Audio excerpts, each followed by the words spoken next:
The plumber looked at me with an urgency that chilled my blood. "Ma'am, grab only the essentials and get out of this apartment now. Don't say a word about this to your son or your daughter-in-law. Your life depends on it." His hands were shaking as he packed his tools. That's when I realized the problem in my bathroom wasn't a simple leak. It was something much more sinister, something I never imagined I would find in the walls of the place I called home. But before I continue, make sure you're already subscribed to the channel and write in the comments, what state are you watching this video from? We love knowing how far our stories are reaching. It was just another Tuesday when my life completely fell apart.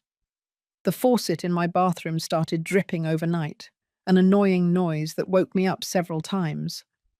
In the morning, I noticed a damp patch on the dining room ceiling, right under the bathroom.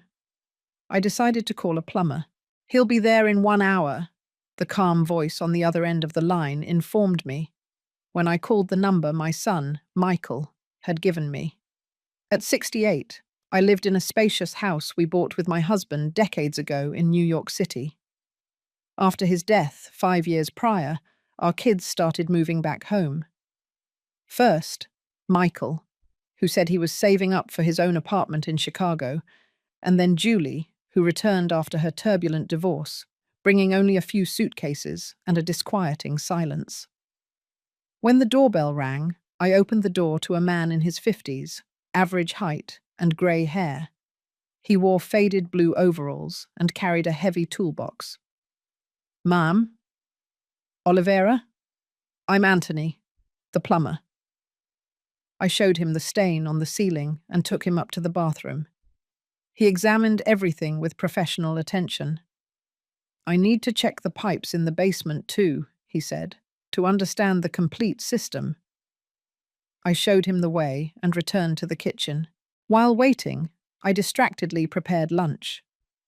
Julie was still asleep, her schedule completely upside down since she moved back, and Michael was at work at the construction company. Almost an hour later, I heard Anthony's footsteps coming up the basement stairs. When I turned around to ask if he had found the problem, the words died in my throat. His face was pale, and his hands were trembling slightly. "Ma'am, can we sit down for a moment?" he asked, with a strained voice that didn't match the calm professionalism he had shown before. I sat down at the kitchen table, confused. "Did you find something serious with the plumbing?" Anthony took off his glasses, nervously cleaning them before looking at me with a grave expression. "Mrs. Oliveira, what I found in your basement isn't a plumbing issue." He paused, as if carefully choosing his words. "There's something installed down there that shouldn't be, something that was deliberately put in." A chill ran down my spine. "What kind of thing?" "A system connected to your house's ventilation, specifically the duct leading to your bedroom." I shook my head, not understanding. "It must be part of the remodel we did 2 years ago. Michael hired a crew to renovate the bathroom and part of the ventilation system." Anthony leaned forward, lowering his voice. "Ma'am, have you noticed any strange symptoms over the last few months? Unusual fatigue, frequent headaches, dizziness, brain fog?" The question took me by surprise. "Well, yes. I've been feeling more tired lately, and the headaches are almost daily. But I'm a 68-year-old woman. Those things are normal at my age." "And your children? Are they showing the same symptoms?" I thought for a moment. "No, they seem to be in good health." Anthony took a deep breath. "Ma'am, I need you to come down to the basement with me. There's something you need to see with your own eyes." We went down the creaking basement stairs. The familiar smell of earth and dampness greeted me, along with stacked boxes and family memories stored for decades. Anthony turned on his flashlight and guided me behind the furnace, where I rarely went. "Right there," he pointed. At first I didn't see anything abnormal, just pipes and connections that seemed to be part of the house's normal system. Then Following the beam of the flashlight, I noticed something different. A series of thinner tubes connected to a metal box the size of a toaster. "What is that?" I asked, moving closer. "A device for releasing substances into the air. See these tubes? They go up and connect directly to your bedroom's ventilation system." Anthony pointed to small reservoirs with different colored liquids and blinking digital timers. "This system is programmed to release controlled doses of these substances while you sleep." "Substances? What kind of substances?" "From what I can tell, they are toxic compounds designed to cause gradual symptoms that mimic natural illnesses. Fatigue, mental confusion, weakening of the immune system. Over time, the effects would become more severe." I touched one of the tubes with trembling fingers. It was warm, active, working. "Are you telling me someone installed a system to poison me?" "Yes, ma'am. And whoever did this knows this house very well and has unrestricted access to it. It's not the work of a burglar." The reality hit me like a punch to the stomach. "My kids?" I whispered, my voice almost gone. Anthony nodded gravely. "This system requires specific technical knowledge and considerable time to install. Your son works in civil construction, correct? He would know how to do this." The pieces started to fit together in a horrifying way. Michael's insistence on remodeling the bathroom 2 years ago. Julie's return coinciding with the onset of my most severe symptoms. The fact that both of them seemed to monitor my schedule with unusual interest. "How long do you think this system has been operating?" I asked, feeling nauseous. By the wear on the components, I'd say at least 8 months. Exactly when my age-related headaches started. "Ma'am," Anthony continued, "there's one more thing you need to know. This system is programmed to gradually increase the concentration of the substances. Without intervention, the effects could become fatal in the next few months." I leaned against the cold basement wall, feeling my legs buckle. My own children, the ones I cradled, fed, nursed when they were sick, the ones I comforted when they cried, the very ones who ate at my table every night while slowly killing me. "Why?" I murmured, more to myself than to him. "That's a question only they can answer," Anthony said softly. "But ma'am, I need you to listen to me carefully. Take your things and leave this house immediately. Don't tell your children anything." We went upstairs in silence. My mind was racing frantically, trying to deny the undeniable. Maybe there was an explanation. Maybe this system had another purpose. Maybe Anthony was wrong. But deep down, I knew he wasn't. The symptoms, the timing, the changes in my children's behavior, it all fit together like a macabre puzzle. "Money?" I whispered when we reached the kitchen. "It has to be about the money." Anthony looked at me questioningly. "When my husband passed away, he left a considerable life insurance policy. Plus, I have savings and this house, which has appreciated a lot in the last few years." I paused, calculating. "Close to $7 million in total."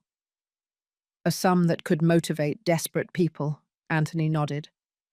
"But they're not desperate. Michael has a good job at the construction company. And Julie," I stopped, realizing I didn't really know what my children's finances were like. Michael worked a lot. He came home late and left early, always tired, always tense. Julie barely left her room, except to get food or go out without saying where. We hadn't had a deep conversation in months. "Mrs. Oliveira," Anthony interrupted my thoughts. "There's no time for speculation now. You need to get out of this house before they get back." As if summoned by his words, I heard footsteps upstairs. Julie was awake. "Mum," she called. "Who are you talking to?" I exchanged a look of panic with Anthony. It's the plumber, honey, I replied, trying to keep my voice steady. He's just finishing up. I'll be down in a minute. Go to your room, Anthony whispered urgently. Take important documents and some clothes. Nothing else. I'll wait for you here. I went up the stairs on trembling legs, praying not to run into Julie in the hallway. Luckily, her door was closed. I heard the shower running. She was in the bathroom. In my bedroom, I looked at the space that had been my refuge for decades. Now, knowing what I knew, it seemed like a torture chamber. The air I breathed every night was laden with poison, deliberately placed there by my own children. With shaky hands, I opened the safe hidden at the back of the closet and took out my documents. ID, bank cards, deeds. I put some essential clothes in a small bag. My eyes fell on a photograph on the dresser, me with Michael and Julie last Thanksgiving, all smiling.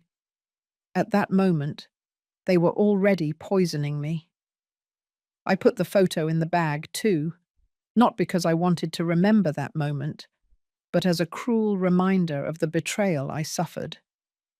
When I went downstairs, Julie was already in the kitchen, casually chatting with Anthony. She was wearing a robe and her hair was wet. She looked so normal, so harmless. So it was just an old rusty pipe, she was asking, pouring herself a coffee. Exactly, Anthony replied professionally. It's all sorted out now. Julie turned around and noticed my bag. You going out, Mum? The seemingly innocent question paralyzed me. How could I answer when every word could betray me? Yes, I managed to say. I have some errands to run. Want me to come with you? I don't have anything planned for today. The idea of being alone with Julie outside the house terrified me. No need, dear. It's just boring bank stuff. Anthony stood up, taking his toolbox. Well, my job here is done. That'll be $600 for the service. I paid him, our hands briefly touching in the process. His eyes conveyed a clear message. It's time to go. Are you okay, Mum? Julie asked, watching me intently. You look a little pale. I'm great, I lied, forcing a smile. Just a little tired. You have been very tired lately. Maybe you should see a doctor. The irony of her words, feigning concern for symptoms she herself was causing, almost made me lose control. Maybe I will, I replied, heading toward the door. I love you, Mum, Julie said, with a sweet smile that, once, would have warmed my heart, but now sounded like a stab. I love you too, I replied automatically, wondering when those words became empty for her. I left the house that had been my home for 40 years, unsure if I would ever return. Anthony guided me to his pickup truck parked on the curb. Get in, he said, opening the passenger door. We need to get out of here before your daughter suspects anything. As we drove away, I looked in the rearview mirror at the house I loved, now transformed into a death trap by my own children. Where are we going? I asked, gripping my bag like a lifeline. Somewhere safe where we can figure out the next steps, Anthony responded. There's a diner a few miles from here in Boston. We can talk there about how to proceed and call the authorities. The authorities? The police? Yes, Ma'am. What we found constitutes attempted murder. This is not something we can resolve alone. Murder! The word echoed in my head. My children weren't just ungrateful or greedy. They were potential killers. Killers who lived with me, ate my food, pretended to care about me while meticulously carrying out my death. I can't believe this is really happening, I murmured, watching the familiar streets that now seemed strange and hostile. I know this is difficult to process, Anthony said gently, but you made the right decision leaving that house. What if we're wrong? What if there's another explanation? Anthony glanced at me briefly before refocusing on the road.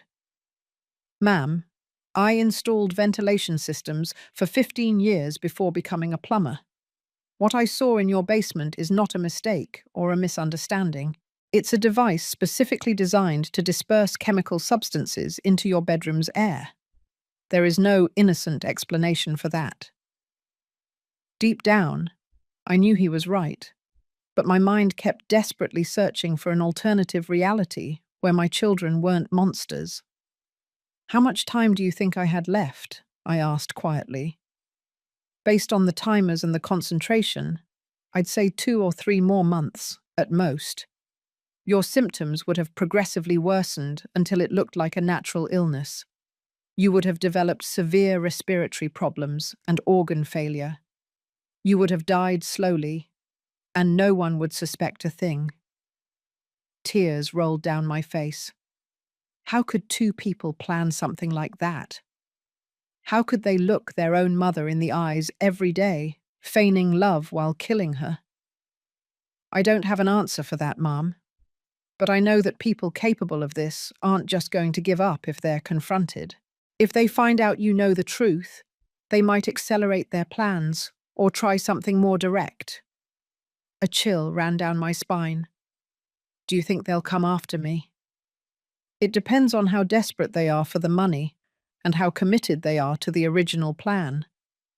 We arrived at a cozy diner in downtown Philadelphia, far from my neighborhood.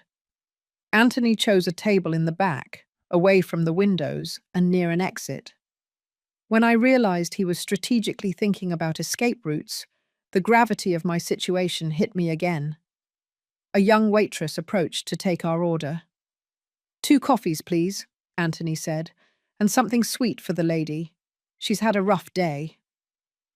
While we waited for the coffees, my cell phone vibrated. It was a text from Julie. Mum, is everything okay? You've been gone a while. I showed the message to Anthony. Answer normally, he advised. Say you're at the bank and the line is taking forever. I wrote the reply with trembling fingers. Almost immediately, another message arrived. Want us to pick you up later? Michael will be home in 1 hour. They're already monitoring your movements, Anthony observed, worry evident in his voice. This means we need to act fast. The waitress returned with our coffees and a slice of chocolate cake that I hadn't ordered, but for which I was grateful. I needed the sugar to process all that information. What do we do now? I asked, trying to stay calm. First, we need concrete evidence, Anthony replied. I can go back to your house this afternoon under the pretense of checking for additional leaks. I'll take detailed pictures of the device and, if possible, samples of the chemicals. Then we'll call the police with enough evidence so they can't deny it. And where do I stay in the meantime? Do I have any relatives or friends I can stay with? I thought about my options. My sister lived in another state, and we hadn't spoken in years. I had some close friends, but involving them in this seemed dangerous. A hotel, I suggested finally. Anonymous, far from my neighborhood. Anthony nodded and took a card from his pocket, writing a number on the back. This is my personal number. Call immediately if your children try to contact you persistently, or if you notice anything strange. I took the card, feeling it like a lifeline. Anthony, why are you helping me? You don't even know me.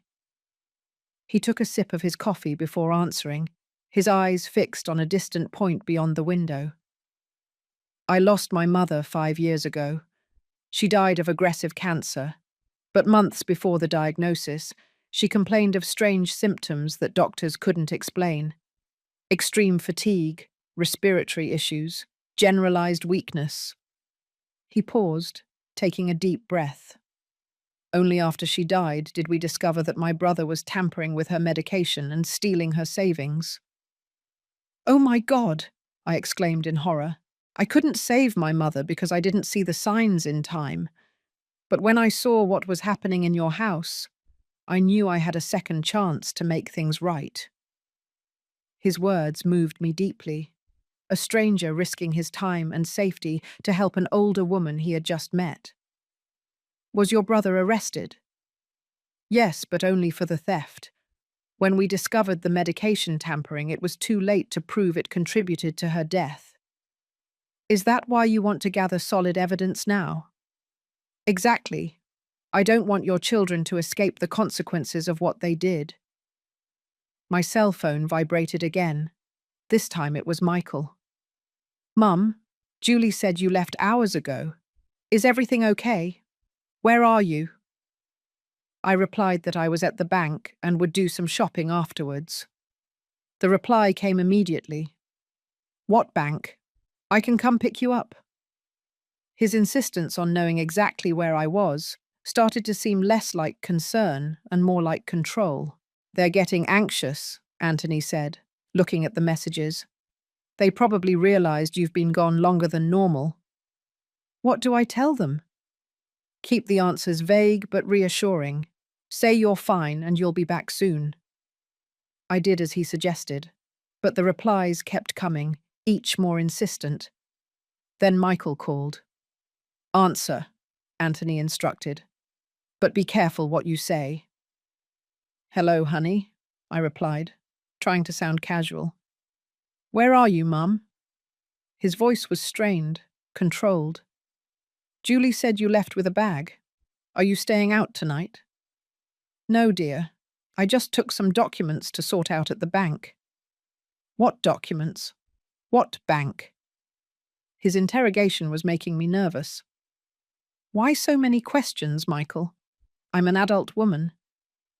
There was a pause on the other end of the line. Sorry, Mum. It's just that you've been acting strangely lately. Julie and I are worried about your health. The irony of his words, feigning concern for symptoms he himself was causing, made my stomach turn. I'm perfectly fine, I replied firmly. Maybe you should see a doctor. At your age, it's important to get regular checkups. I understood their strategy. They wanted me to go to the doctor to document my symptoms, creating a medical history that supported the idea that I was developing a natural illness. I'll think about it, I said, wanting to end the conversation.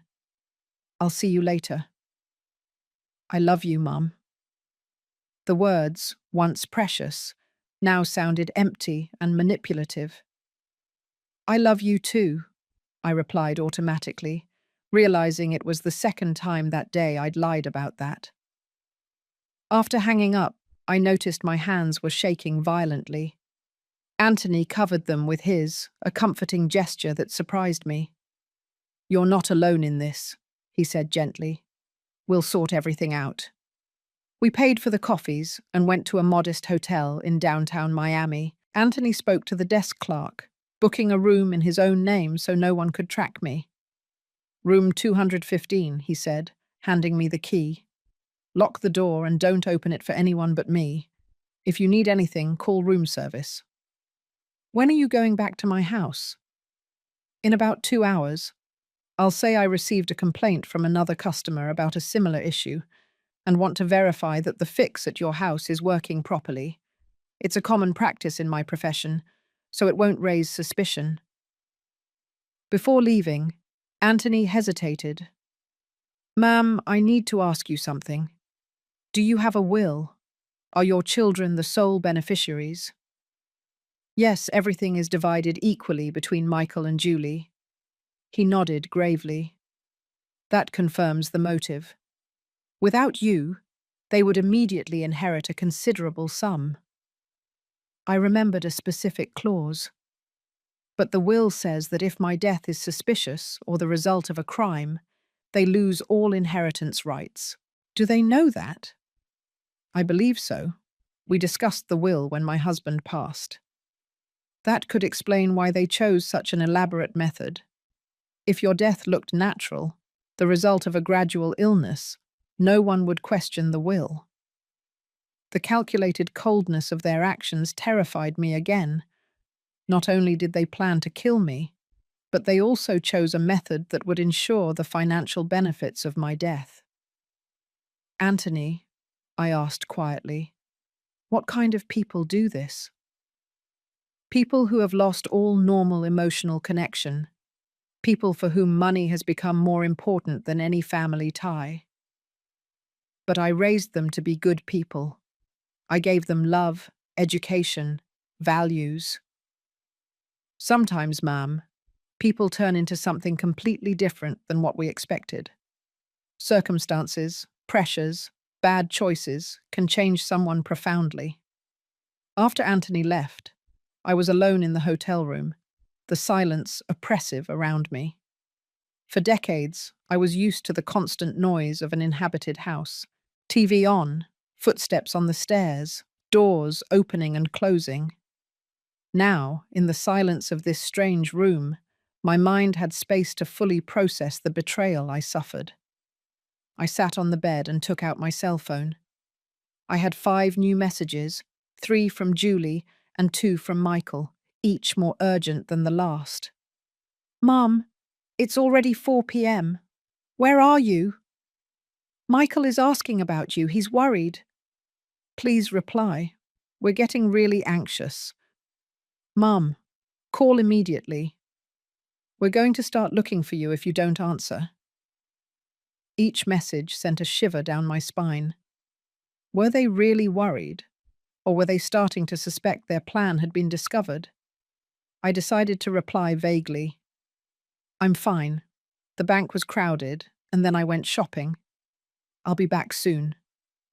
Michael's response was instant. "Where exactly are you? We can come pick you up." His insistence on knowing my precise location seemed increasingly sinister. "No need. I got a ride. See you at home." He didn't reply immediately, which was strange. Michael usually responded instantly. That sudden silence made me even more nervous. I lay down on the bed, closing my eyes, trying to remember when everything really began. Were there moments when I should have been suspicious? I remembered a conversation a few months earlier. Michael casually mentioned that I should consider moving to a smaller apartment. "This house is too big for one person, Mum," he said, "and the maintenance must be expensive." At the time, I thought he was worried about my well-being. Now I realized he was probably assessing the property value. I also remembered Julie asking strange questions about my finances.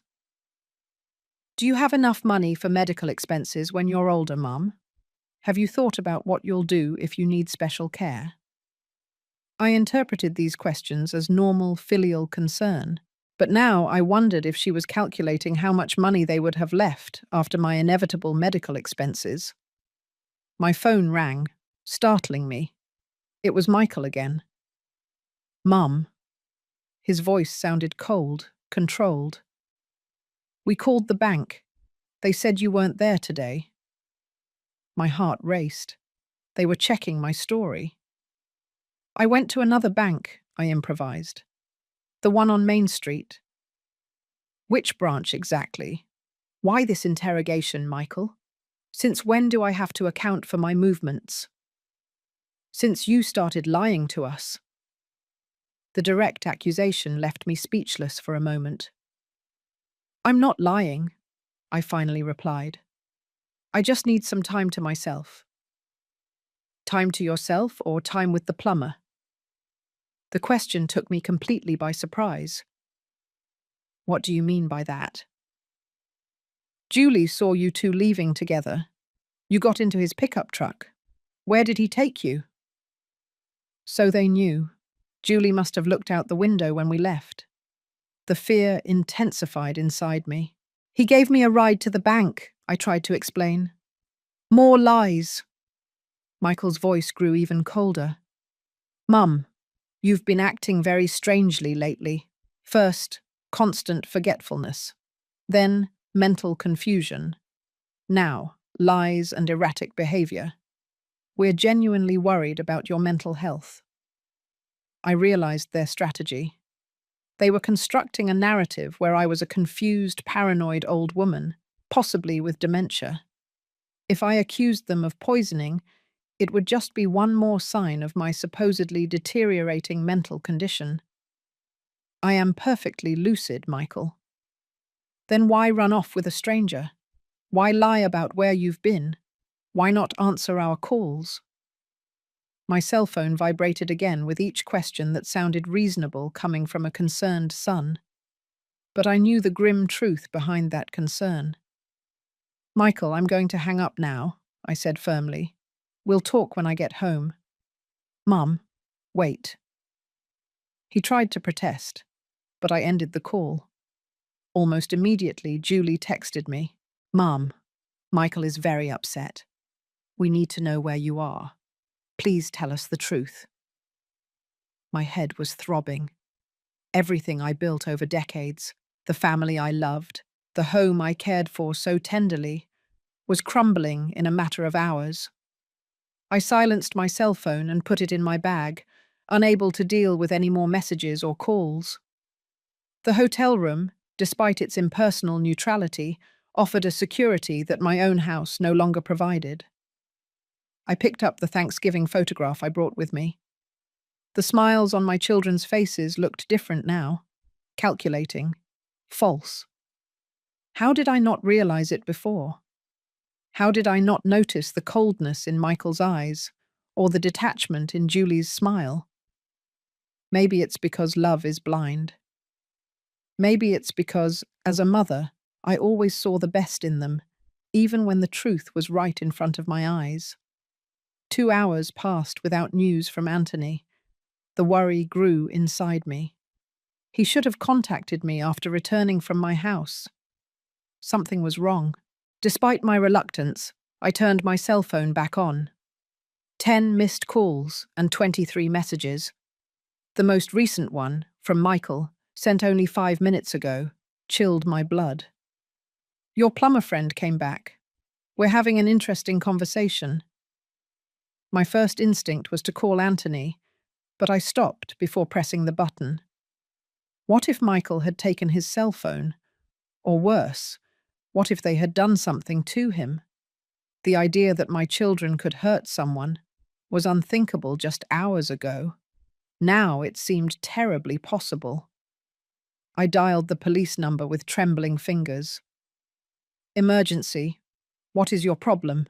A female voice asked. I need to report an attempted murder, I said, my voice barely a whisper. Ma'am, can you speak louder? Who is trying to murder whom? My children, I replied, the reality of the words hitting me again. My children are trying to kill me slowly. We found a device in my basement, releasing toxic substances into my bedroom's ventilation system. There was a pause on the other end of the line. Ma'am, what is your full name and current location? Mary Oliveira. I'm at the Central Hotel, room 215. All right. And where are your children now? At my house. They may have done something to the man who discovered the device. A plumber named Anthony. Please stay where you are, ma'am. We'll send a patrol car to the hotel and another to your residence. Do not leave your room and do not contact your children. After hanging up, I sat on the edge of the bed, shaking. It had really happened. I had reported my own children to the police, the people I brought into the world, loved unconditionally, sacrificed everything to raise. Now I was turning them over to the authorities. 15 minutes later, firm knocks on the door announced the police's arrival. 2 officers, a middle-aged woman and a younger man, listened intently as I recounted the day's events. I showed them the insistent messages from my children. I explained about the device in the basement, the gradual deterioration of my health, Anthony's help. Mrs. Oliveira, the police officer said, after writing everything down, another team is at your residence right now. We managed to contact Mr. Anthony. He's fine, but quite shaken. Apparently, your children questioned him when he returned to gather evidence. Did they hurt him? I asked, horrified. Not physically, but there were threats. Mr. Anthony managed to leave the house under the pretense of fetching tools from his pickup truck and immediately contacted the police. The relief I felt knowing Anthony was safe quickly gave way to a new worry. And now? We need you to accompany us to the police station to formally file the report. Meanwhile, a forensic team is checking your house. If they find evidence of the device you mentioned, your children will be detained for questioning. What if they've already removed everything? The police officer exchanged a look with her colleague. Mr. Anthony informed us that upon returning to the residence, he noticed signs that the device had been hastily dismantled. However, he also believes there will be chemical traces that forensic technicians will be able to detect. At the police station, I spent hours giving a statement detailing every aspect of the situation. The first symptoms, my children's strange questions about my finances, their insistence on monitoring my movements, and finally Anthony's discovery in the basement. As I spoke, a part of me still couldn't believe all of this was happening. How could a 68-year-old mother be at a police station reporting her own children for attempted murder? It felt like a nightmare I couldn't wake up from. Around 10 p.m., a detective entered the interrogation room with a serious expression. "Mrs. Oliveira, we have news from the forensic team." My heart almost stopped as I awaited the verdict.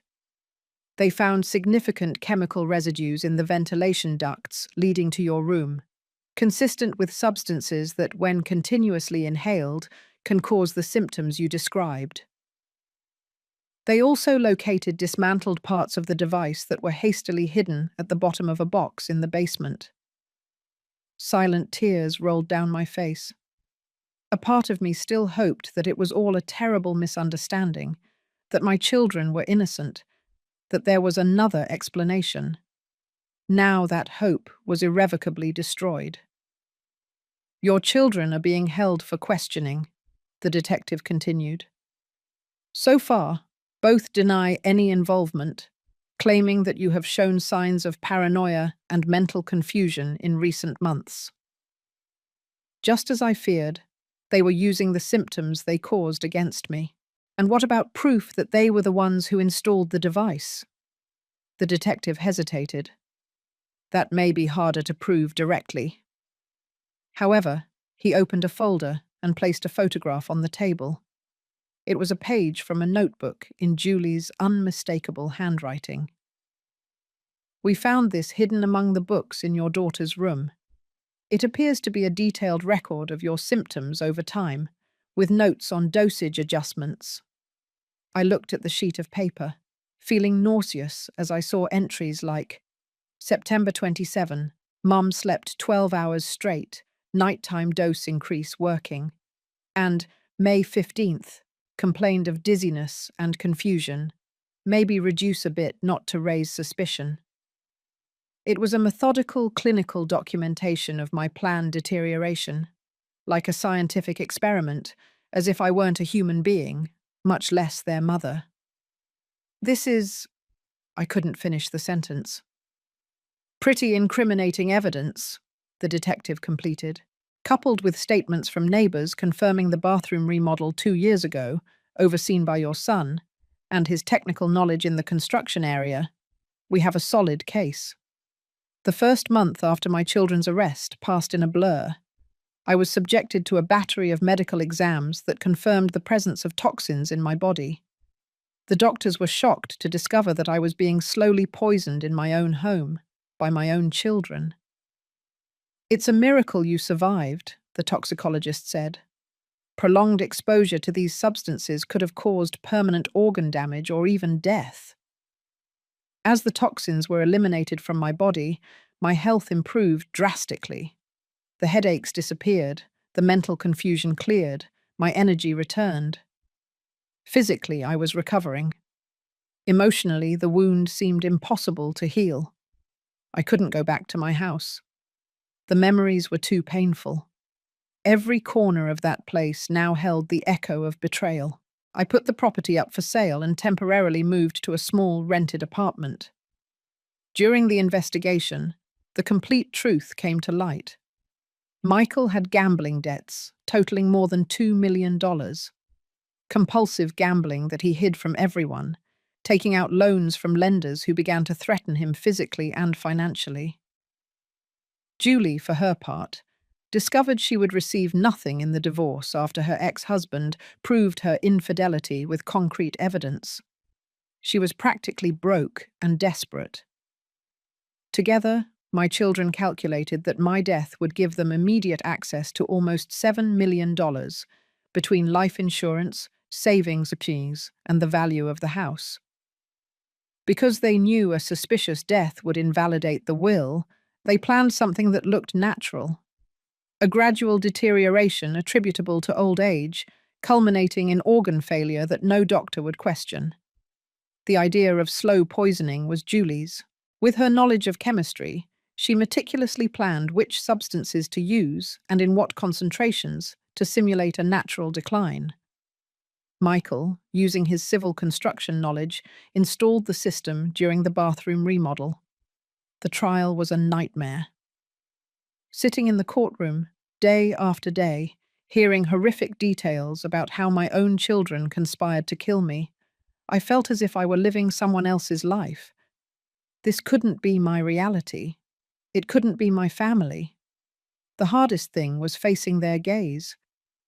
Michael maintained an impassive expression throughout the process, as if he were beyond any emotion. Julie alternated between dramatic tears when the jury was looking, and cold, calculating glances when she thought no one was paying attention. Anthony testified in detail about his discovery in the basement and the conversations he overheard between my children. His testimony was crucial to the case. He became my pillar of strength during those dark days, a constant, comforting presence. "How are you feeling today?" was my frequent answer. "You still have your life, your health, your dignity. They couldn't take that away from you," he would say gently. After 3 weeks of trial, the verdict finally arrived. Guilty of premeditated attempted murder. Michael was sentenced to 20 years in prison with no possibility of parole for 15 years. Julie received 18 years with a possibility of parole after 12. When the judge announced the sentences, I felt a confusing mix of emotions. Relief for the justice done, but also a deep pain knowing that my children would spend much of their lives behind bars. As horrible as what they planned was, a part of me, the mother I would always be, suffered for them. After the trial, I finally sold the house where I lived for 40 years in New York City. With the money, I bought a small apartment in the coastal town of San Diego, California, hundreds of miles away, where no one knew me and where I could start over without the weight of painful memories. Anthony continued to be present in my life, first as a supportive friend, then as something more. Not a traditional romance. We both carried scars too deep for that, but a comforting companionship based on mutual respect and a shared understanding of how unpredictable and cruel life can be. "Some people go their whole lives without knowing the true face of those they love," he once said, as we walked along the beach. "You faced that truth and survived. That requires extraordinary courage." Courage wasn't how I would define myself. In my darkest moments, I questioned where I had failed as a mother. What could I have done differently? What signs did I miss? Was I ever truly loved by my children? Or was I always just a means to an end, a source of resources to be exploited? 6 months after the trial, I received a letter from Julie from prison. For days, I left it unopened on the table, unable to find the courage to read it. When I finally opened it, I found pages of seemingly sincere apologies, explanations about her financial desperation, promises of genuine repentance. "I realized the monster I became," she wrote. "I don't expect your forgiveness, Mum. I just want you to know that I understand the gravity of what we did, and I deeply regret it." I replied with a short letter, wishing her the best, but making it clear that forgiveness, if it ever came, would take a very long time. Michael never wrote. A part of me died in that basement, the moment I saw the device designed to kill me. The trusting, loving mother who thought she knew her children inside and out, who thought family love was unconditional and unbreakable, she was gone forever. In her place emerged a more cautious, wiser woman, who understood in the most painful way possible that sometimes the biggest betrayals come from those we trust the most. That shared blood doesn't guarantee love or loyalty. That true family is defined by actions, not by genetics. Today, at 70, I've found relative peace. My health is fully recovered. I take daily walks on the San Diego beach. I participate in a local book club.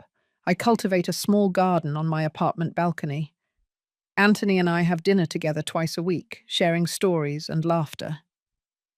Sometimes, when I look at the ocean, I think about how much life can change in a single day, how a seemingly harmless water leak can uncover a deadly conspiracy, how a stranger can become a savior, while those who should love us unconditionally can become our worst enemies. The pain will never completely disappear. On birthdays, holidays, special moments, I feel the absence of my children, not as they are now, but as they were before, or as I believed they were. However, I learned to live with that pain, to integrate it as part of my story without letting it define me. The plumber who came to fix a leak ended up saving much more than a damaged ceiling.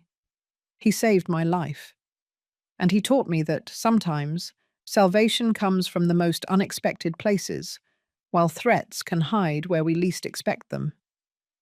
If there's one lesson I can share from this terrible experience, it's that we must value people for their actions, not for their titles or blood ties. True family are those who protect us when we are vulnerable, not those who exploit our vulnerability. True love is manifested in daily acts of kindness and respect, not in empty words or obligations imposed by kinship. And perhaps most importantly, we must trust our intuition, that inner voice that whispers when something isn't right, even when we can't explain exactly what. If I had paid attention to the small signs, the subtle changes in my children, the strange questions, the averted glances, maybe I could have avoided coming so close to death. When people ask me about my children, I simply reply that we are estranged. It's easier than explaining the full truth and seeing the horror and pity in the eyes of others. To the world, I'm just an older woman living alone by the sea.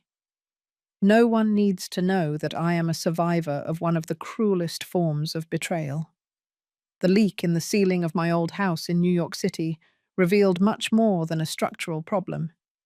It revealed the true nature of the people I thought I knew completely. It revealed the fragility of family relationships when tested by desperation and greed. It revealed that, sometimes, strangers can show more humanity than our own blood. On some nights, I still wake up startled, thinking I heard footsteps in the hallway, or imagining I'm back in that house, breathing poison unknowingly. Trauma leaves marks that time dulls but never completely erases. Other survivors of domestic violence tell me that this constant sense of alertness, this difficulty trusting again, is normal, that it's part of the healing process. That one day, perhaps, I'll be able to sleep without checking twice if the doors are locked, or without analyzing the behavior of people around me for signs of falsehood. Anthony understands this better than anyone. He lost his mother to his own brother and carries a guilt that resonates with mine, the guilt of not noticing the signs in time. Maybe that's why we connected so deeply. We both know the specific pain of being betrayed by those who should protect us. "You know what helped me keep going?" he asked me once. Realizing that despite everything that happened, there are still good people in the world, that for every person capable of betrayal, there are others capable of extraordinary acts of kindness. I try to hold on to that truth on the bad days. I remember that on the same day I discovered my children were planning my death, I also discovered that a stranger risked his safety to save my life. Life is like that. light and shadow intertwined. The same world that harbors monsters also harbors heroes. The same existence that brings us unimaginable pain also offers moments of unexpected beauty. When I sit on my balcony watching the sunset in San Diego, I feel gratitude for the second chance I received, for being able to breathe without fear, for having discovered the truth before it was too late, for having found a strength I didn't know I possessed. I don't know what the future holds for my children, if they will ever truly repent, if they will ever return to my life in some form. I don't know if I will ever fully forgive them. What I do know is that, despite everything I lost, I gained something precious: the truth. Painful as it is, the truth freed me from a slow death and gave me the opportunity to rebuild my life on more authentic foundations. And perhaps that is the final lesson of this terrible story, that sometimes we need to lose everything to discover who we really are, that in the ashes of destruction, we can find seeds of a new beginning, that even after the deepest betrayal, it is possible to find a way back to the light. I am no longer just Mary, the mother of Michael and Julie.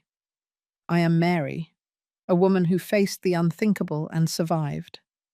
A woman who learned the hard way that family is not defined by blood, but by genuine love and consistent actions.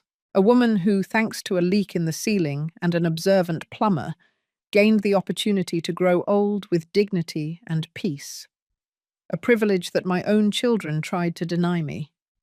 And for that, even on the days when the pain feels unbearable, I am deeply grateful. Now, if you liked this story, click subscribe and tell me in the comments what part left your jaw on the floor. Oh, and don't forget to join as a member to get access to exclusive videos I don't post here. I'll see you there.